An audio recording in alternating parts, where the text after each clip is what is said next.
Hi Yogi, welcome to my channel. My name is Alina and today we have a new short class, and this is an absolutely amazing sequence that I love doing after any upper body workout. You don't really need any props for this one, but if you want some, grab them. And before you get on the mat today, make sure to subscribe to the channel, like the video, comment below, and check out my online platform for a bigger class library. I hope you'll enjoy it. I'll see you on the mat in just a few moments.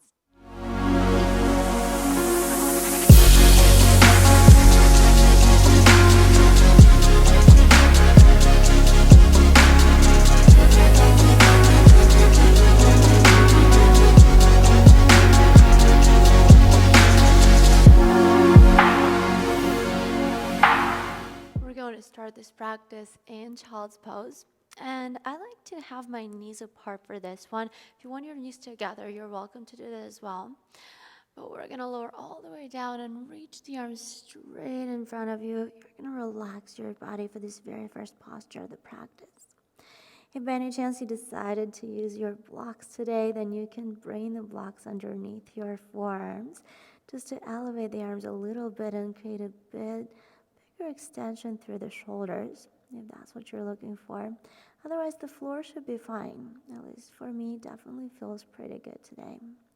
Anyways, the first pose of the practice, check in. Notice the body, the mind, the breath. And when you feel ready to start deepening your breath, go for it. If Ujjayi breath is within your practice, start sending the air up and down the back of the throat, creating a beautiful ocean-like sound. And if Ujjayi breathing is not something that you're looking forward to today, then simply deep inhales and long exhales should do the trick for this practice. Make every breath count today. Have a round of breathing. Well, if you can do it for the whole day, that's amazing, but at least for this practice. In and out through the nose. Just a couple of more rounds.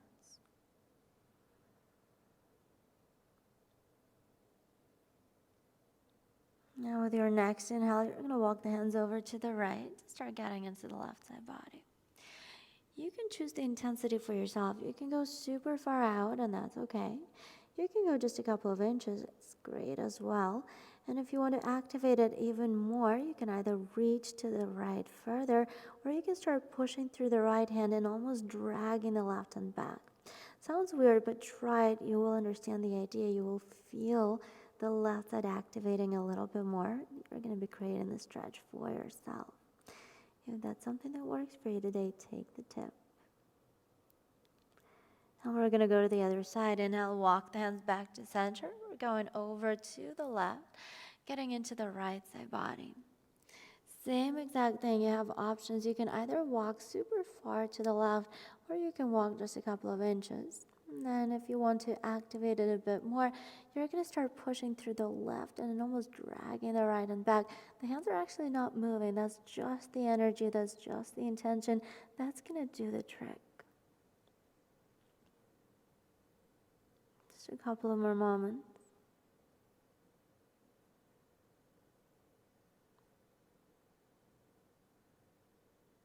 Beautiful job. We're going to inhale and walk the hands back to center. Set up an intention staying here for the last couple of moments in this pose. Why are you on the mat today? What brought you on the mat? And what is it that's going to keep you here the entire practice? Very personal question.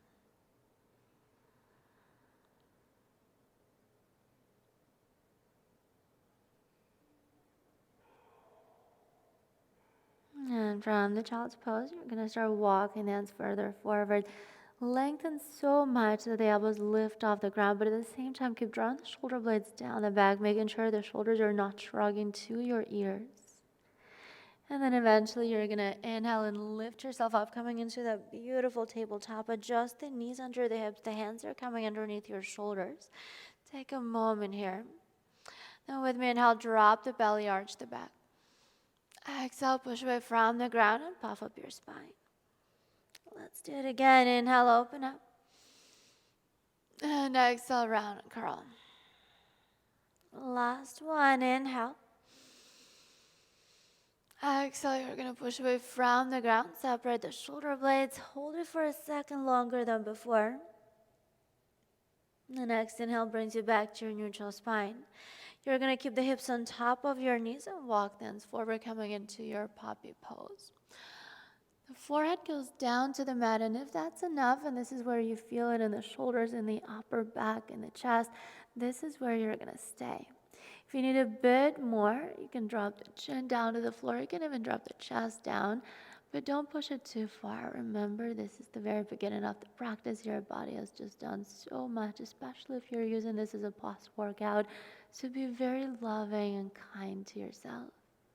Take a deep inhale. Exhale, the chest is coming 1 inch closer to the floor. Let's do it again. Inhale. And exhale down. The next inhale, you're going to slide yourself forward, coming into Sphinx pose. The hips are going down to the floor. The shoulders will stack over the elbows. Pull the chest through the arms and tuck the toes. Draw the shoulder blades down the back. Beautiful, beautiful job. We're going to inhale and lift elbows off the floor. Keep the hands exactly where they are. Pull the chest through the arms again. That should feel pretty good if you did core today. And we're going to keep the arms extended. Bring the right arm underneath your left armpit and lower down on top of your right arm. Now it's going to be very tempting to drop to the right shoulder right away. Don't do it. Try to keep yourself lifted and keep the shoulders parallel to the ground. Bring the left hand next to your left hip. And if your forehead can touch the ground, by all means go for it. If not, maybe a block under your forehead, or maybe your head is just floating in the air today. That's okay as well. We're targeting the right shoulder, the right triceps, all that. So if you're not feeling it right now, try to level out the shoulders. If you need a little bit more for the stretch, you're absolutely sure that your alignment is good, but you still need a bit more, then you can bring the right knee hip height. You're sliding the right knee up and a little bit out, just like a half frog, if that makes any sense. That should do the trick. That's going to get you a little bit deeper into your right shoulder here, into the right triceps. You're not holding this pose for long today, so just stay in here for about 2 more breaths.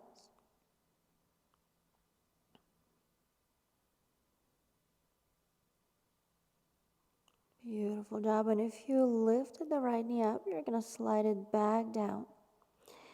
And we're going to lift the chest just a little bit. Bring the right arm all the way out. Bring the right hand in line with the right ear. Right ear goes down to the floor. Left hand comes underneath the left shoulder and roll yourself on top of the right arm. You don't have to go super far, so you probably will stay on the side of your body. If you feel like you can handle a little bit more, scooch the hips closer to the edge of the mat, the one that you're looking at, and then maybe roll a little bit more. You might step the left foot behind you, step the foot down on the floor. You might even step the right foot as well. That's only if the flexibility, the shoulder mobility allows you to. Make sure that the right hand doesn't slide down. It's going to try to for sure, I can promise you that much. But you really want to keep that angle between your body and the arm. This is what's creating the stretch here. Again, if it feels intense, don't worry about it. We're not staying here for super long. And keep the left hand down. You don't have to reach it anywhere. We're just going to work on the right side right now. And just in case your knees are bent like mine are, you're going to straighten them out again. And then roll back on your belly. As you're rolling back, reach the left hand forward again. As far forward as you can. Lift the chest. Bring the right arm underneath your left shoulder. You're not lowering all the way down. You're going to bring the left arm all the way to the right, creating a big cross under your chest, and then drop the forehead down. Now, the forehead might not touch the floor. That is okay. If you feel that you're struggling to breathe in this one, that's definitely not my intention. Tuck your toes under and push yourself forward a bit more. Make sure that the big cross that you have created with your arms is underneath your chest, not under your belly, not under your throat. It's underneath your chest. And you're going to feel how the shoulder blades are separating. You're going to feel a nice big stretch there. And also your triceps, your shoulders, and just in general.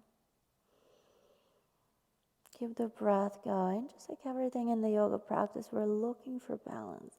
So make sure you're not dropping to the right or the left here a lot. Even though it's tempting, our body doesn't really like to stretch that much. Good, and this is how we'll go to the other side. Inhale, lift the chest just a little bit, enough to free out the right arm. You're going to keep the left arm as it is because it's already there, right? Why would we want to do extra movements? Lower yourself down on your belly and bring the right hand next to the right hip. Left ear can go down, or maybe the forehead goes down. That's up to you. And if you feel that your alignment is great, but you absolutely need a bit more for that left shoulder right now, you're going to slide the left knee hip height. Just the left knee, make sure it's the same knee as the arm, not the right. The right is going to be very tempting, and it's going to get you out of the pose right away. So definitely not something we're looking for. Taking a few breaths here.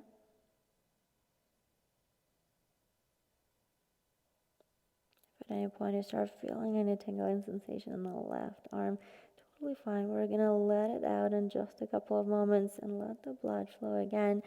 From here, if the left knee is lifted, you're going to slide it back down. Meet the right. Inhale, lift the chest just a couple of inches off the ground. Create a big dramatic circle with that left arm and land with the left hand in line with the left ear. Left ear goes down to the floor. The right hand goes underneath your right shoulder. You're going to roll yourself on top of your left arm. Now remember, you have options. Most likely, well, most of us are going to actually stay right here, and that's going to be completely enough. You'll probably already feel it. I'll be honest with you, my left shoulder is pretty messed up, so I definitely feel it already. And all the progressions that I'm going to show right now, it's just for the sake of this video. If I wanted to do this video just for my personal practice, this is where I would have stayed.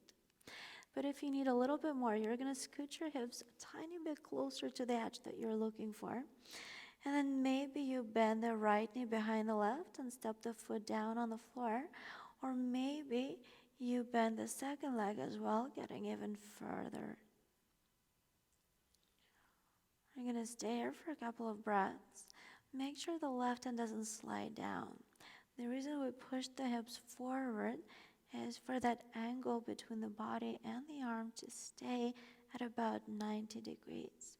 Once it gets smaller, it's going to become much easier to hold, but we're not looking for easy ways here. Another breath.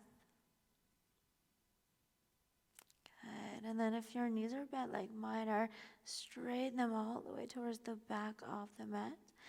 We're going to roll back on our belly. In the process, reach the right arm all the way forward. Lift the chest up and bring your left arm underneath the right armpit. Keep the chest lifted. Bring the right arm over to the left, creating that big cross under your chest one more time. And if the forehead doesn't touch the floor first, well, it's totally fine. You can just stay with your forehead floating. If you have a block, you know what to do. You can bring it underneath your forehead as well. Or you can push yourself forward a bit more, especially if you feel like the cross is underneath your neck more than your chest. And that's usually the case for me, actually. And one shoulder is not lower than the other. You're always trying to maintain that balance.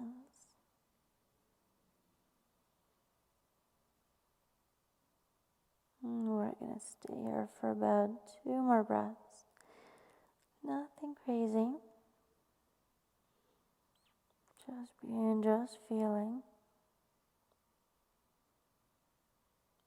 Good. And as you inhale, lift the chest up. And free out the arms, both of them. We're going to bring the hands outside the mat, elbows towards the ceiling, the fingertips on the floor, the forehead is down. And one of my favorite movements ever, press into the fingertips, lift up. Exhale, the right shoulder goes down towards the center of the mat, just balancing out those shoulders. Inhale, back up. Exhale, the left shoulder goes down. One more on each side, inhale, lift. Exhale, the right. And then inhale, lift back up. And exhale, the left. Inhale, you're gonna lift through the center, back up. Exhale, lower the forehead down to the floor. Slide the hands underneath your shoulders, feet together, knees apart. Push back into your child's pose. Lengthen through the sides of the body, drop the forehead down. We're back is exactly where we started. And I'm gonna give you options here. You can either stay here in this pose, and this is how you close the practice. Or you can wiggle around and move into your Shavasana, going all the way down on your back and relaxing your body, making it very, very heavy on the ground. Whatever pose you decide to close the practice in, I really encourage you to stay here for the next 3 to 5 minutes, letting the body, letting the mind take in everything you just did. Thank you so much for practicing with me today, Yogi. Thank you for trusting me to guide you through this. I hope you enjoyed it. And from my heart to yours, I say namaste.